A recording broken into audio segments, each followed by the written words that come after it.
তো দেখো এখন আমরা শিখবো হচ্ছে অক্ষদ্বয় হতে ছেদকৃত অংশ। অক্ষদ্বয় হতে ছেদকৃত অংশ কার দ্বারা? বৃত্তর দ্বারা। কারণ আমরা এই বৃত্তেই তো পড়তেছি, তাই না? তাহলে বৃত্ত দ্বারা যদি আমরা এটা পড়তে থাকি, দেখো এই একটা বৃত্ত, বৃত্তটা এইটা হচ্ছে ওয়াই অক্ষ এবং এটা হচ্ছে এক্স অক্ষ। এই বৃত্তটা এক্স অক্ষকেও ছেদ করে গেছে এই দুই বিন্দুতে এবং ওয়াই অক্ষকেও এই দুই বিন্দুতে ছেদ করে গিয়েছে। তাহলে এই যে দুইটা অক্ষকে এই বৃত্তটা ছেদ করে গেছে, এই যতটুকু অংশ আছে এটাকে বলা হবে হলো এক্স অক্ষ থেকে বৃত্তটি দ্বারা খণ্ডিত অংশ। দেখো বৃত্ত দ্বারা এক্স অক্ষের ছেদাংশ, এইটাকে বলা হবে এইটা। এবং বৃত্ত দ্বারা ওয়াই অক্ষের ছেদাংশ, তার মানে ওয়াই অক্ষ থেকে কতটুকু সে ছেদ করে নিয়েছে, সেটাই হচ্ছে হলো বৃত্ত দ্বারা ওয়াই অক্ষের ছেদাংশ। তাহলে বৃত্ত দ্বারা ওয়াই অক্ষের ছেদাংশ কি? এতটুকু। তাহলে এতটুকু কি আর এতটুকু কি? আমরা যদি দেখি এক্স অক্ষ থেকে বৃত্তটি দ্বারা যতটুকু অংশ ছেদ করে সেটা হচ্ছে হলো 2√g² - c। আমি যদি তোমাদেরকে দেখাতে চাই, দেখো এটা হবে 2√g² - c। আর যদি এটা দেখাতে চাই তাহলে সেক্ষেত্রে এটা হবে 2√f² - c। দেখো দুইটা সূত্র কিন্তু অলমোস্ট সিমিলার, জাস্ট একটা হচ্ছে জি, একটা হচ্ছে এফ। জি কি ছিল? কেন্দ্রের ভুজ। আর এফ কি ছিল? কেন্দ্রের কোটি। তাহলে ভুজ কি? ভুজ তো এক্স অক্ষের স্থানাঙ্ককেই নির্দেশ করে। তাহলে আমরা এক্স অক্ষের ছেদাংশ যখন নির্ণয় করতে যাব তখন এখানে হবে 2√g² - c, অর্থাৎ জিটা নিব, কেন্দ্রের ভুজটা নিব, ভুজের স্কয়ার আর কি। আর এইখানে যখন আমরা ওয়াই অক্ষের ছেদাংশ নিব, বৃত্ত দ্বারা ওয়াই অক্ষের ছেদাংশ, তখন আমরা এখানে কি করব?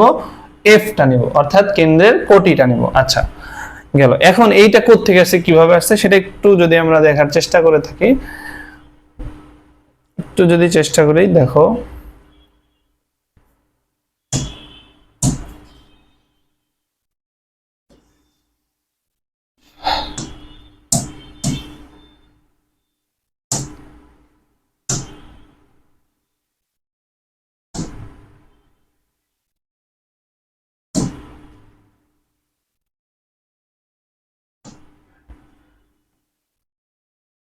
হচ্ছে আমাদের কেন্দ্র।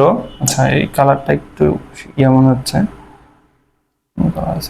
সাদা কালার ইউজ করি আমরা। তাহলে এটা হচ্ছে আমাদের কেন্দ্র এবং আমি তোমাদেরকে বলেছি এক্স অক্ষটা আগে দেখাচ্ছি। দেখো এক্স অক্ষকে যখন ছেদ করে যাবে তাহলে এটা যদি আমরা ধরি, এটা হচ্ছে আমাদের এক্স অক্ষ। এক্স অক্ষকে ছেদ করেছে কি? এতটুকু অংশকে ঘিরে না? তাহলে এটাই হচ্ছে আমাদের 2√g² - c। এটা কিভাবে আসলো? তুমি এইখান থেকে এই বরাবর একটা লম্ব এঁকে দাও, এটা 90 ডিগ্রি হলো। আর এইটা হচ্ছে আমাদের কেন্দ্র, যেহেতু ছিল, আমাদের তো কেন্দ্রই ছিল এটা, তাহলে কেন্দ্রটা আমাদের কি মনে আছে? -g, -f। ওকে। আর এই মূল বিন্দু থেকে এই বিন্দুর যে ডিসটেন্স সেটাও আছে আমাদের, এটাকে আমরা বলতে পারি আর। আশা করি বুঝতে পারতেছো। তাহলে আমাদের এই যে আমাদের এখানে একটা সমকোণী ত্রিভুজ আঁকলাম, এই সমকোণী ত্রিভুজের এটা হচ্ছে আমাদের লম্ব, এটা হচ্ছে আমাদের ভূমি, আর এটা হচ্ছে হলো আমার অতিভুজ। ঠিক আছে? তাহলে এই লম্বটা কত হবে আমাকে বলো। এইটা আমাদের কি, আমরা যারা সরলরেখা পড়ছি, আমি বারবার বলতেছি সরলরেখা পড়লে তুমি এটা খুবই ইজিলি ধরতে পারবা। সেটা হচ্ছে এটা হচ্ছে এক্স অক্ষ আর এটা হচ্ছে যে কোনো একটা বিন্দু। এক্স অক্ষ থেকে যে কোনো বিন্দুর ডিসটেন্স কি হয়? তোমরা একটু আমাকে পজ করে এটা নিজেরা একটু চিন্তা করে দেখো তো, এটা কি আমরা পড়ছিলাম সরলরেখায়। আশা করি তোমরা পজ করে সেটা চিন্তা করেছো। তাহলে এখানে সেটা হবে এই যে এই বিন্দুর কোটি, কোনো একটা বিন্দু পি এক্স ওয়াই এক্স অক্ষ থেকে কতটুকু দূরে থাকবে? ওই বিন্দুর কোটি এর সমান। আর ওয়াই অক্ষ থেকে কতটুকু দূরে থাকবে? ওই বিন্দুর ভুজের পরম মানের সমান। ওকে। তাহলে এখন এই ক্ষেত্রে আমরা এটাকে বলতে পারি কি? এটাকে বলতে পারি হচ্ছে মডুলাস অফ -f। আশা করি বুঝতেছ। তাহলে এই আর এটা মডুলাস অফ মাইনাস এক্স, তাহলে এই পুরাটার থেকে আমরা যদি বের করতে চাই, পুরাটা না বের করে আগে এইটুকু বের করতে পারলে আমাদের অনেকটা অংশ হয়ে যায়। কেন? কারণ এটা তো পুরাটুকু অংশ, এই যে তোমরা যারা 9 একটু পড়াশোনা করেছো তোমরা জানো, আমাদের অষ্টম জেনারেল ম্যাথের অষ্টম নাম্বার চ্যাপ্টারে আমাদের বৃত্ত ছিল, সেখানে আমাদের বলা আছে কেন্দ্র থেকে কোনো জ্যায়ের উপর অঙ্কিত লম্ব ওই জ্যাকে সমদ্বিখণ্ডিত করে, সমকোণে সমদ্বিখণ্ডিত করে। সমকোণ তো হলোই, এখন তাহলে সমদ্বিখণ্ডিত করে মানে কি, এই অংশটুকু আর এই অংশটুকু দুইটা সমান। তাহলে আমরা এটাকে ডি ধরলাম, তাহলে এটাকে যদি আমরা ডি ধরি, এই ডি এর মানটা যদি বের করি, তাহলে এই পুরাটুকু কি হবে 2 × ডি। তাহলে এক্স অক্ষ দ্বারা খণ্ডিত অংশ কি হবে, সরি বৃত্ত দ্বারা এক্স অক্ষ হতে খণ্ডিত অংশ বা ছেদকৃত অংশ কি হবে 2d হবে। তাহলে আমাদের ডিটা বের করলেই হয়ে যাচ্ছে। তাহলে ডিটা আমরা বের করি, চলো ডিটা আমরা বের করার দিকে চলে যাই। তাহলে ডিটা কি হবে, এই একটা সমকোণী ত্রিভুজের R square equals to D square plus, যেহেতু মডুলাস অফ মাইনাস এফ তাহলে আমরা জাস্ট এফ স্কয়ার দিয়ে দিলাম। ওকে, তাহলে এখন তোমরা চিন্তা করতে পারো এখান থেকে আমরা কিভাবে করতে পারবো, এখানে তো কিছুই আসলো না, সি নাই, কিছু নাই। তাহলে এখন সি আনবো আমরা, এত চিন্তা করার কিছু নেই, আমাদের সব কিছুরই কোনো না কোনো লজিক আছে। এই ওয়ার্ল্ডে কোনো কিছুই লজিক ছাড়া চলে না, ঠিক আছে, শুধুমাত্র পড়াশোনা ছাড়া। যাই হোক, দেখো এখন আর আর স্কয়ার, আর এর ভ্যালু আমরা কি শিখছিলাম, √g square plus F square minus C. তাহলে এখানে কি হবে, এটা স্কয়ার যেহেতু আছে, G square plus F square minus C equals to D square plus F square. তাহলে এই ক্ষেত্রে আমাকে বলো, এই যে এফ আর এফ এটা কাটাকাটি চলে যায়, তাহলে এই ক্ষেত্রে আমরা কি মানটা পাই, এই ক্ষেত্রে আমরা মানটা পাই হচ্ছে হলো d square equals to g square minus c. অর্থাৎ যদি আরো স্পেসিফিকলি বলি, ডি এর মান আমরা পেয়ে যাচ্ছি এখান থেকে √g স্কয়ার মাইনাস সি। তাহলে আমি তোমাদেরকে আবারও বলতেছিলাম, এক্স অক্ষ থেকে যতটুকু খণ্ডিত অংশ ছিল সেইটা হচ্ছে এই পুরোটুকু জ্যা, আর এই জ্যাকে এই যে এই লম্বটা আমরা আঁকছি এইটা সমদ্বিখণ্ডিত করেছে, আর সমদ্বিখণ্ডিত করলে এইটাকে আমরা ডি ধরে ডিটা বের করে নিচ্ছি। তাহলে এখন এক্স অক্ষ থেকে কতটুকু অংশ কর্তন করবে হচ্ছে এক্স অক্ষ হতে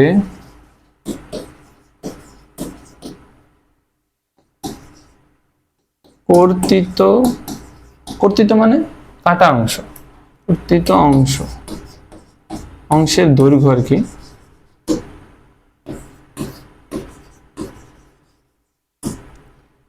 ইকুয়ালস টু 2 × d হবে, 2 × d। তাহলে এখানে আমাদের 2 কত ছিল, 2 কত ছিল বলতেছি, 2 তো 2ই, d এর মানটা আমরা কি পেয়েছি g স্কয়ার মাইনাস সি। তাহলে আমাকে বলো এক্স অক্ষ থেকে কর্তিত অংশের দৈর্ঘ্য আমরা যে পেলাম 2√g স্কয়ার মাইনাস সি, এটা কোনো গাল গল্প বা মুখস্থ বিদ্যা না, সেটা আমাদের পিওর স্ট্রেট লাইনের একটা ছোট্ট কনসেপ্ট, যেটা আমরা অনেক সময় ইগনোর করে যাই, তবে আশা করি এখন তোমরা বুঝতে পারবে। তাহলে এক্স অক্ষ থেকে কর্তিত অংশের দৈর্ঘ্য বের করতে পারবো। তাহলে একটু আগে আমরা আরেকটা জিনিস শিখতেছিলাম, সেটা হচ্ছে বৃত্ত দ্বারা ওয়াই অক্ষের ছেদাংশ নির্ণয় করো। তাহলে ওয়াই অক্ষের ছেদাংশ এফ স্কয়ার মাইনাস সি কিভাবে হলো, এগেইন তুমি এখানে কি করবা, এই যে এখানে যদি আমরা বৃত্তটা ধরি, এই বৃত্ত থেকে বৃত্তের কেন্দ্রটা যদি এখানে ধরি, এই কেন্দ্র থেকে এইটার উপর একটা লম্ব এঁকে দেবো। তাহলে লম্ব এঁকে দিলে এইখান থেকে এইটার ডিসটেন্স কি হবে, এগেইন আর হবে, আর এইটাকে আমরা কি ধরি -g, -f, বুঝতে পেরেছো? ওকে, তারপরে এই যে এই ছোট এই অংশটাকে বলি d, তাহলে এই পুরোটা কি হবে 2d, পুরোটা তাহলে হবে 2d। তাহলে এখান থেকে আমরা dটা বের করতে পারবো, dটা কি হবে, dটা হচ্ছে হলো এই ক্ষেত্রে কি হবে দেখো, y অক্ষ থেকে ডিসটেন্স কি হবে, একটু আগেই বলেছি y অক্ষ থেকে কোন বিন্দুর ডিসটেন্স হচ্ছে ওই বিন্দুর ভুজের মডুলাসের সমান। ওকে, তাহলে এখন আমরা বলতে পারি এটা মডুলাস অফ -g। ওকে, তাহলে এই ক্ষেত্রে আমাদের d বের করতে হবে। সো আমরা এগেইন সমীকরণে চলে যাব, r square equals two d square plus g square. So এখান থেকে আমরা কি পাইতে পারি, সেটা হচ্ছে g square plus f square minus c equals to D square plus G square. Again এটা কাটা চলে যাবে, তাহলে এখান থেকে আমরা ডি এর মান একটা পাবো। ডি এর মানটা আমরা কি পাবো? ডি এর মানটা পাবো হচ্ছে d equals to root over of f square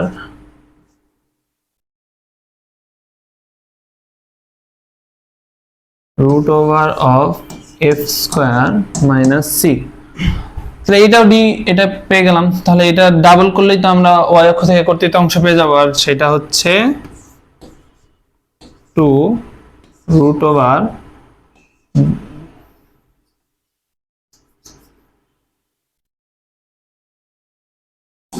F square minus C. আশা করি তোমরা এগুলো ইজিলি বুঝতে পেরেছো। ওকে, এখানে কি বলা আছে? এক্স অক্ষ থেকে ছেদকৃত অংশ। তাহলে বুঝতে পারছো আশা করি এতক্ষণে যা বুঝাইছি, বৃত্ত দ্বারা এক্স অক্ষের খণ্ডিত অংশ কিভাবে এটা আসলো বুঝতে পারছি। এবার দেখো, বৃত্তটি যদি এক্স অক্ষকে স্পর্শ করে তবে এক্স অক্ষ থেকে ছেদিত অংশ শূন্য। এক্স অক্ষ হতে ছেদিত অংশ শূন্য, তার মানে এটাকে জাস্ট টাচ করে গেছে। টাচ করে গেলে কি হবে তোমাদেরকে একটু এখানেই আমি দেখানোর চেষ্টা করি ছোট করে।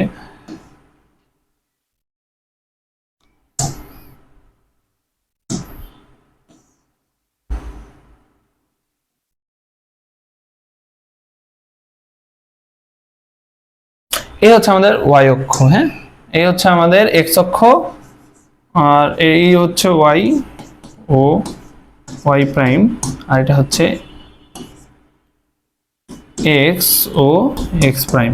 তাহলে এইখান থেকে এই যে টাচ করে গেছে, তার মানে এই যে এই অক্ষ থেকে ছেদাংশ নাই, এখানে এই ছেদাংশ কি আছে? একটু আগে আমরা এটা বের করছি না, এই যে এইটা বের করছি না, এটাই তো ছেদাংশ ছিল। এইখানে কি এরকম কোন অংশ আছে যেটা এক্স অক্ষকে ছেদ করছে? করে তো নাই। তাহলে যদি তাই না করে থাকে, তাহলে আমরা বলতে পারি এক্স অক্ষের বৃত্ত দ্বারা এক্স অক্ষের ছেদাংশ কি? 0। 0 যদি বলি তাহলে 2 root over g square minus C equals to 0। আর এখান থেকে তাহলে আমরা কি পাই? 2 ওই পাশে ডিভাইড হয়ে যাবে, 0/2 মানে 0, রুট আছে স্কয়ার করে দিলাম, তাহলে এখানে কি হবে? G square minus C equals to 0। Then finally আমরা কি পাবো? G square equals to C. দেখো, এটাই এখানে বলা আছে, যখন বৃত্তটি এক্স অক্ষকে স্পর্শ করে তখন আমরা এই শর্তটা ডাইরেক্ট অ্যাপ্লাই করতে পারবো, জি স্কয়ার সমান সমান সি। এটা কিভাবে আসলো? এটাও কিন্তু গাল গল্প কিংবা ইসপের গল্প সামগ্রী না, এটা আমরা দেখতেছি এখানে কিভাবে আসলো এক্স অক্ষকে স্পর্শ করলে। তাহলে ভাইয়া এবং আপুরা তোমরা বলো, যদি আমি ওয়াই অক্ষকে ছেদ করার কথা বলতাম, একটু সামনে যাই, ওয়াই অক্ষকে যদি ছেদ করার কথা বলতাম তাহলে কি হতো? মানে ওয়াই অক্ষকে স্পর্শ করার কথা বলতাম, যে বৃত্ত যদি, আচ্ছা, এক্স অক্ষকে যখন একটা বৃত্ত স্পর্শ করে থাকে সেটার জন্য আমরা শর্তটা দেখলাম, সেটা কি? জি স্কয়ার সমান সমান সি। এখন আমরা ওয়াই অক্ষকে যদি বৃত্তটা জাস্ট স্পর্শ করে থাকে তাহলে কি হবে? একই একই রকম, সেটা কি? 2 root over f square minus c equal to 0। তার মানে কি? এখান থেকে কোনো অংশ ছেদ করে নাই, কোনো অংশ ছেদ করে নাই মানে কি? ওই অংশটা নাই। নাই মানে কি? শূন্য। শূন্য যদি হয়ে থাকে, একইভাবে এইটা ইকুয়াল টু 0 ধরে এখান থেকে আমরা কি পাই? এফ স্কয়ার সমান সমান সি। ওকে, এখন এই যে টাচ করলো, এই অংশটাকে টাচ করলো, এখন এই কেন্দ্রটাকে যদি আমরা এইচ কমা কে ধরতাম তাহলে কি হতো? দেখো, কেন্দ্রটাকে আমরা ধরলাম এইচ কমা কে, তাহলে এই ওয়াই অক্ষ থেকে এইটার এই বিন্দুর যে ডিস্টেন্স, অর্থাৎ কেন্দ্রের যে ডিস্টেন্স, কেন্দ্রের যে ডিস্টেন্স সেটাকেই আমরা ব্যাসার্ধ বলবো। তাহলে এই ব্যাসার্ধটা সমান সমান কি হবে? কোনো একটা বিন্দুর ওয়াই অক্ষ থেকে ডিস্টেন্স বা দূরত্ব কি হয়? ওই বিন্দুর ভুজের পরমাণের সমান। তাহলে ওই বিন্দুর ভুজের পরমাণের সমান, তাহলে এখানে এই ক্ষেত্রে কি হবে? R equals to modulus of H. তার মানে বৃত্ত যদি ওয়াই অক্ষকে স্পর্শ করে তবে ওয়াই অক্ষ থেকে ছেদিত অংশ শূন্য, এই শূন্য ধরে আমরা এফ স্কয়ার সমান সমান সি পাইছি, তখন এফ স্কয়ার সমান সমান সি। ওকে, বৃত্তের কেন্দ্র যদি এইচ কমা কে হয় এবং বৃত্তটি ওয়াই অক্ষকে স্পর্শ করলে, দেখো বৃত্তটি যদি ওয়াই অক্ষকে স্পর্শ করে তাহলে ব্যাসার্ধ কি হবে? Modulus of H. ক্লিয়ার? তাহলে এবার আমরা যেটা শিখলাম, এক্স অক্ষকে যখন স্পর্শ করে, এক্স অক্ষকে স্পর্শ করলে কি হবে? এক্স অক্ষকে যখন স্পর্শ করে তখন সেটা কি? বৃত্তের কেন্দ্র এইচ কমা কে। আর বৃত্তটি যখন এক্স অক্ষকে স্পর্শ করে, এক্স অক্ষকে স্পর্শ করলো, তাহলে এক্স এক্স অক্ষ থেকে ওই বিন্দুর দূরত্ব কত? মডুলাস অফ কে। সকলে বুঝতে পারছো? তার মানে এখানে ব্যাসার্ধটা কি হবে? Modulus of K. ক্লিয়ার?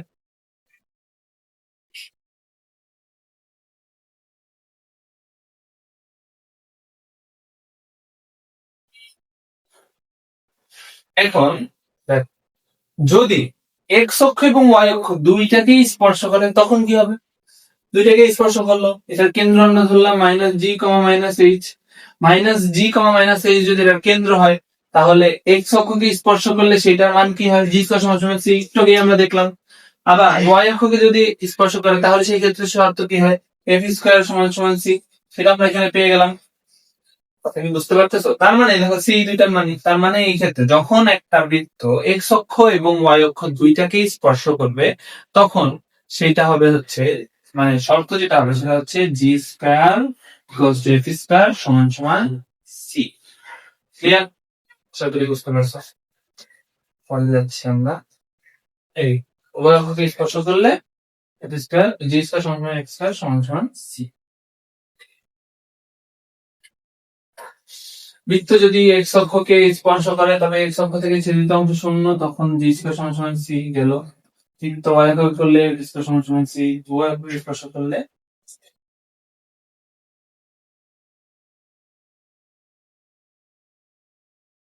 এখন এই একটা জিনিস, এই একটা টপিক আর কি, একটা টপিক আমাদের এখন বুঝতে হবে। সেই জিনিসটা কি দেখো, এতক্ষণ আমরা দেখতেছিলাম কি সরলরেখাকে হয় স্পর্শ করে নাহলে ছেদ করে। আরেকটা হওয়া সম্ভব, এটা হচ্ছে এই বৃত্ত এবং এই সরলরেখার কোনো ধরনের কোনো সম্পর্ক না থাকা।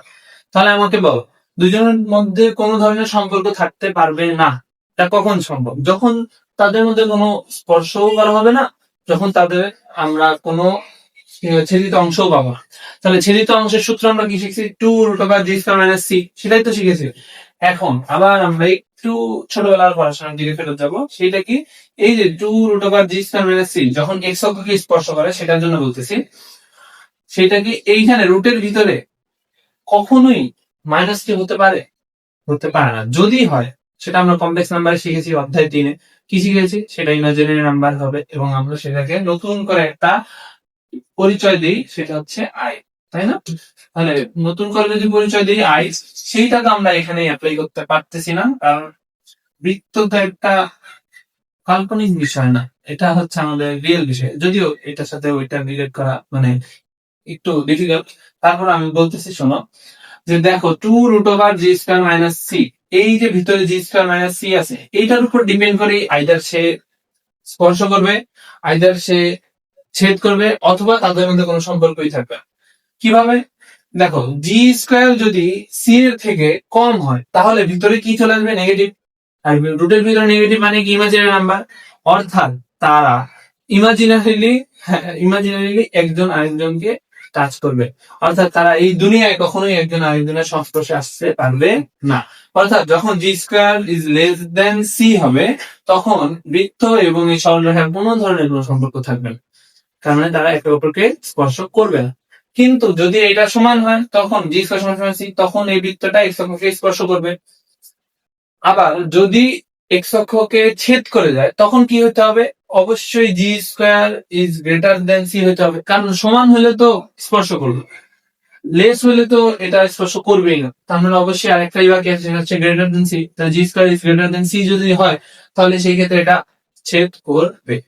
তাহলে এক্স অক্ষের জন্য আমরা যেভাবে বললাম, এক্স অক্ষের জন্য একইভাবে আমরা ওয়াই অক্ষের জন্য বলতে পারি না? চিত্রটা আমি আঁকলাম না, তোমাদের এটা কাজ থাকবে নিজেরা একে আমাকে দেখানো যে ওয়াই অক্ষতেও তাহলে এইটার ক্ষেত্রে কিরকম, এটার ক্ষেত্রে কিরকম, এটার ক্ষেত্রে কিরকম। ক্লিয়ার? যখন টাচ করবে না, ওয়াই অক্ষকে স্পর্শ করবে না, তখন f²<c, আর যখন স্পর্শ করবে তখন f²<c, আর যখন ছেদ করবে তখন 2√f²-c। এই সূত্র থেকে আমরা বলতে পারবো f².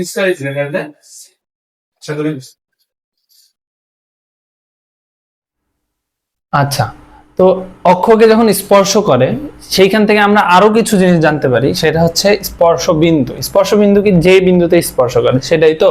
তো যখন এক্স অক্ষকে স্পর্শ করবে বৃত্ত, এটা তো হয়, এটা আগে আমরাই জানছি। স্পর্শবিন্দুর স্থানাঙ্ক কি হবে? স্পর্শবিন্দুর স্থানাঙ্ক হবে -g,0। আশা করি এটা তোমরা বুঝতে পারবা। দেখো আমি তাও একটু চেষ্টা করি ভিজুয়ালাইজ করানোর চেষ্টা করি, যেহেতু আমাদের কাছে অপশন আছে। এই তাহলে আমরা এখানে যদি এক্স অক্ষকে এটা স্পর্শ করে যায়,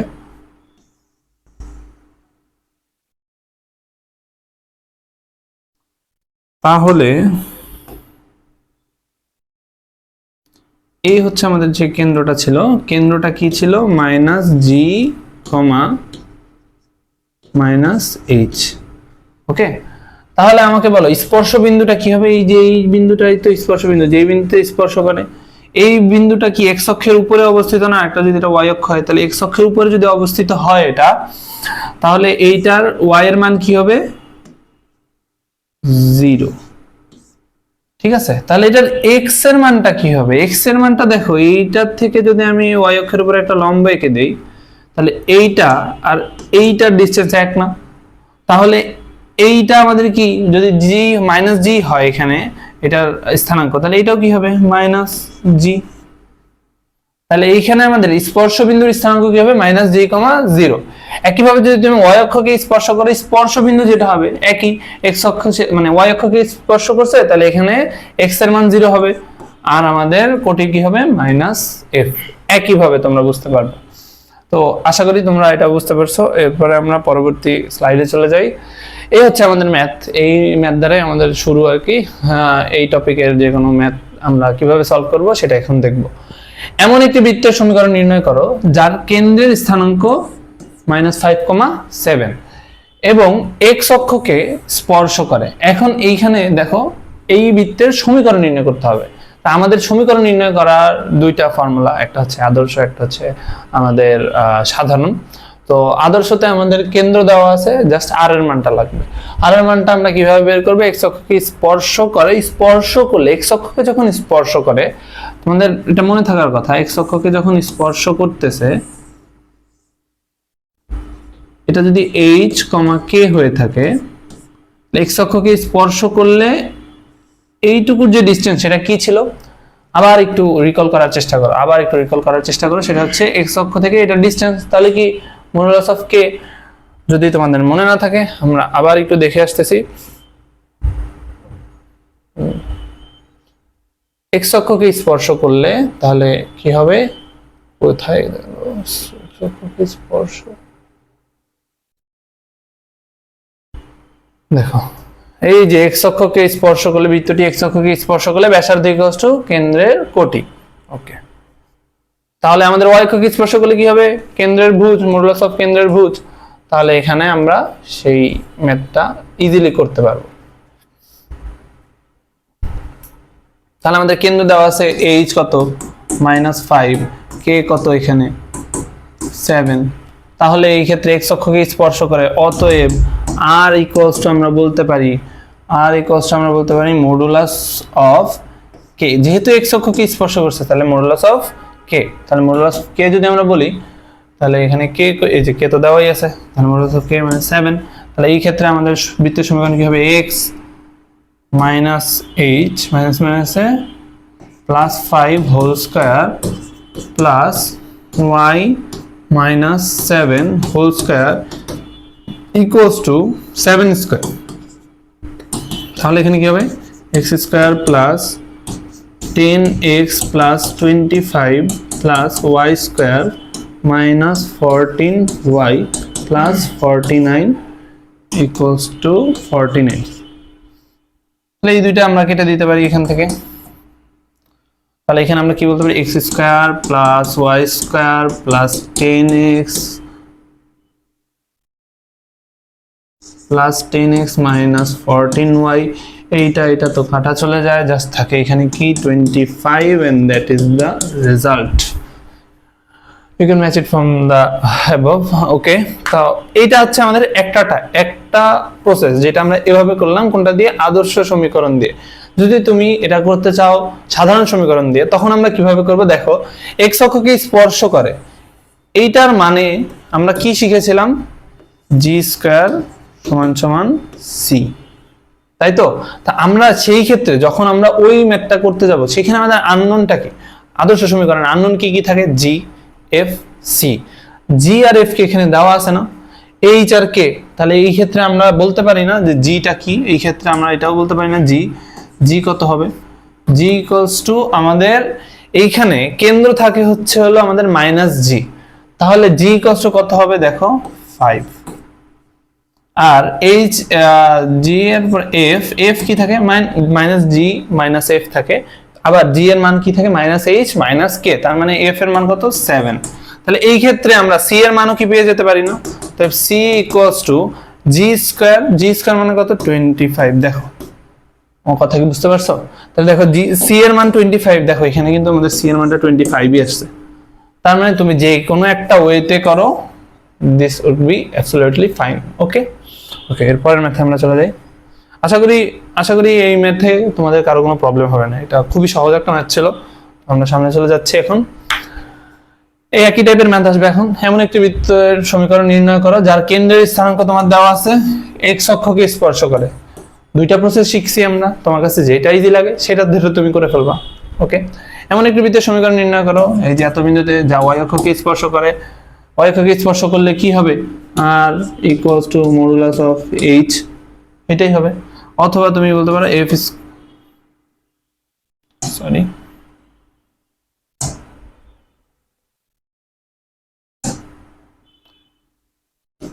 আর equals to modulus of H, অথবা তুমি বলতে পারো এখানে আমরা কি ওয়াই অক্ষকে স্পর্শ করে, তাহলে এফ স্কয়ার সমান সমান সি। এমন একটি বৃত্তের সমীকরণ নির্ণয় করো যার কেন্দ্রের স্থানাঙ্ক তোমার দেওয়া আছে, ওয়াই অক্ষকে স্পর্শ করে, একই। সো এটা তোমাদের হোমওয়ার্ক।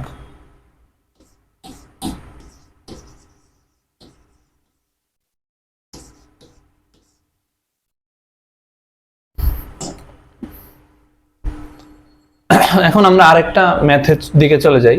একই টাইপের ম্যাথ, একটু ভিন্নভাবে স্থাপন করা, বইতে আসা ম্যাথ। সি কেন্দ্র বিশিষ্ট এই বৃত্তটার সমীকরণ দেওয়া আছে, তাহলে এই বৃত্ত থেকে এইটার কেন্দ্র তো বের করতে পারবো। সি কেন্দ্র বিশিষ্ট এই বৃত্তটি এক্স অক্ষকে এ ও বি বিন্দুতে ছেদ করে, এক্স অক্ষের খণ্ডিতাংশ, এক্স অক্ষের খণ্ডিতাংশ কোন খণ্ডিতাংশ কার দ্বারা, এই বৃত্তটি দ্বারা খণ্ডিতাংশ বের করে এবং এবিসি ত্রিভুজের ক্ষেত্রফল নির্ণয় করো। আমি এটা করে দিব না, কারণ এটা হচ্ছে আমাদের 3.3 এর ম্যাথ। 3.3 এর ম্যাথ তোমরা এটা করার চেষ্টা করবে নিজেরা, আমি খণ্ডিতাংশটা এটা করে দিচ্ছি। এটা হচ্ছে আমাদের ক্ষেত্রফল কিভাবে নির্ণয় করব, এবিসি ত্রিভুজের এই যে সি কেন্দ্রটা আমরা বের করব, তাহলে একটা বিন্দু পেলাম, এই এ বি এই দুইটা বিন্দু বের করব। এই দুইটা বিন্দুর জন্য যেই শর্ত আছে সেই শর্ত তোমরা অ্যাপ্লাই করার চেষ্টা করবে, না পারলে আমাকে বলবে এটা পারিনি, কিন্তু তোমরা আগে নিজেরা চেষ্টা করতে হবে। যদি নিজেরা চেষ্টা করে না পারো তখন আমি হেল্প করব, কিন্তু তুমি যদি নিজের ব্রেনকে রিল্যাক্সে রাখো তাহলে তোমার ব্রেন সেলগুলো তো আর আসলে মানে ডেভেলপমেন্টে করবে না, মানে তোমার প্রসেসে আসতে হবে, ডেভেলপমেন্ট প্রসেসে থাকতে হবে। ওকে, তাহলে এখন এখানে আমরা কি করতে পারি, এইটার ক্ষেত্রে আমরা কেন্দ্র বের করব। সি কেন্দ্র আমরা কিভাবে বের করি জানি তো সেটা, এটাকে আমরা -2 দিয়ে ডিভাইড করে দিই। -2 দিয়ে ডিভাইড করলে -3, এটাকে আমরা -2 দিয়ে ডিভাইড করলে এটা আসবে 2, তাহলে আমাদের কেন্দ্র আসছে -3,2। সো এই ক্ষেত্রে আমরা জি এর মানও পাবো, এফ এর মানও পাবো। এক্স অক্ষের খণ্ডিতাংশ সূত্র কি, এক্স অক্ষের খণ্ডিতাংশ আমাদের যেই সূত্র ছিল 2√g² মাইনাস সি। এই ক্ষেত্রে সি এখানে কত, সি আমাদের এখানে আমি লিখি জি এফ সি, সি কত 4। এইখানে আমাকে বলো কেন্দ্র আমরা কত পাইছি -3, তাহলে এই ক্ষেত্রে আমাদের জি কত হবে 3, এফ হচ্ছে আমরা কেন্দ্র পেয়েছিলাম 2, তাহলে এফ হবে হচ্ছে আমাদের -2। ক্লিয়ার, সবাই আশা করি বুঝতে পেরেছো। ওকে, তাহলে আমাদের এক্স অক্ষের খণ্ডিতাংশ হবে এইটা কি হবে 2√3² মানে 9 - 4, সো 2√5 একক। অবশ্যই পাশে একক লিখবে, নাহলে স্যাররা তোমাদের মার কাটার জন্য বসে থাকবে।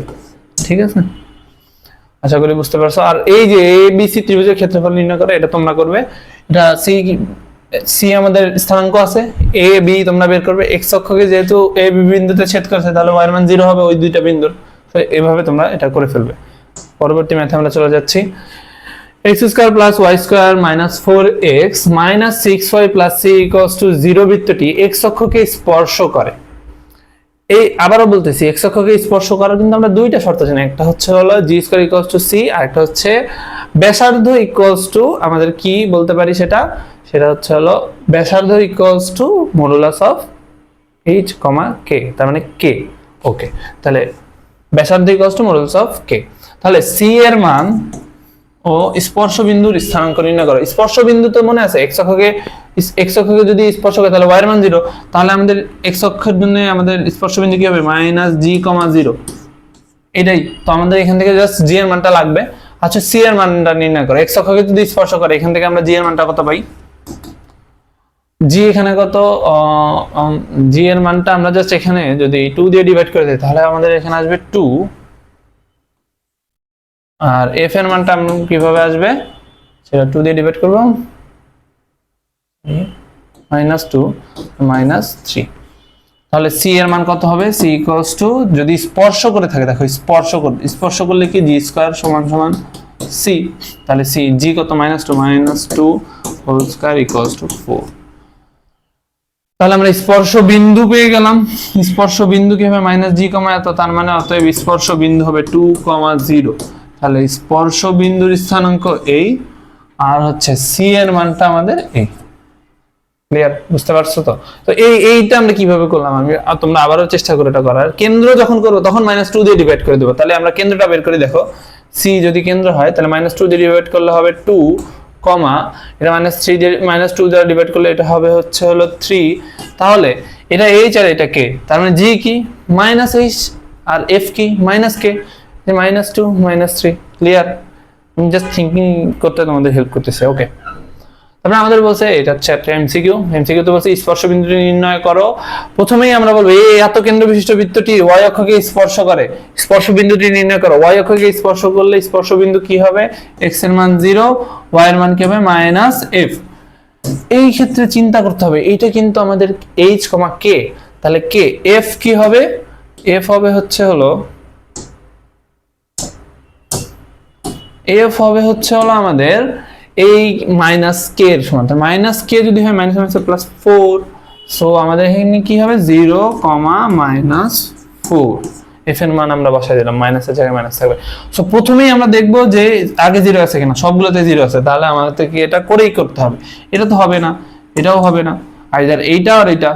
এখানে আমরা f এর মান 4 পাইছি, সূত্র হচ্ছে -f, সো আমাদের এখানে কি হবে 0, -4। ওকে, এত কেন্দ্র বিশিষ্ট এবং x অক্ষকে স্পর্শ করে বৃত্তটির ব্যাসার্ধ নির্ণয় করো। x অক্ষকে স্পর্শ করছে, বৃত্তের ব্যাসার্ধ কি হবে? r equals to modulus of কেন্দ্রের কোটি। x অক্ষকে স্পর্শ করলে তাহলে মডুলাস অফ k, তার মানে এখানে হবে modulus of -2 equals to 2। So আমাদের অ্যানসার ইজ, এটা আসলে দেখলে তোমাদের বোঝা উচিত যে এইটা আর এটা তো এমনি হবে না। কেন হবে না? কারণ ব্যাসার্ধ বলছে, এটা নেগেটিভ হওয়ার কোনো প্রশ্নই আসে না। 1,2 কেন্দ্র বিশিষ্ট একটি বৃত্ত x অক্ষকে স্পর্শ করে। তাহলে এখান থেকে আমরা যেই সকল শর্ত পারি সেটা আমরা বসাই দেব। y অক্ষ হতে বৃত্তটি দ্বারা খণ্ডিত অংশের পরিমাণ কত?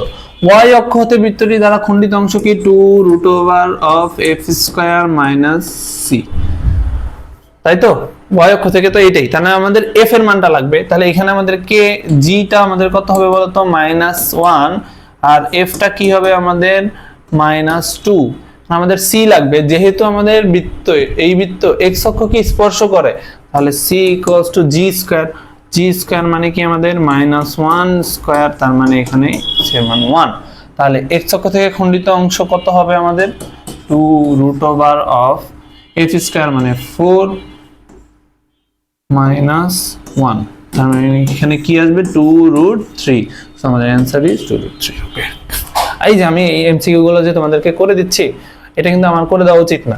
তোমরা নিজেরা এটা সলভ করবে। আমি অনেকগুলো তোমাদেরকে এসডব্লিউ দিয়ে দেবো, কিন্তু তোমরা চেষ্টা করবে আমি করার আগে কি আমার ভিডিওটা স্টপ করে তোমরা নিজেরা করার একটু চেষ্টা করবে, তাহলে দেখবা কি বেটার বেনিফিট পাবে।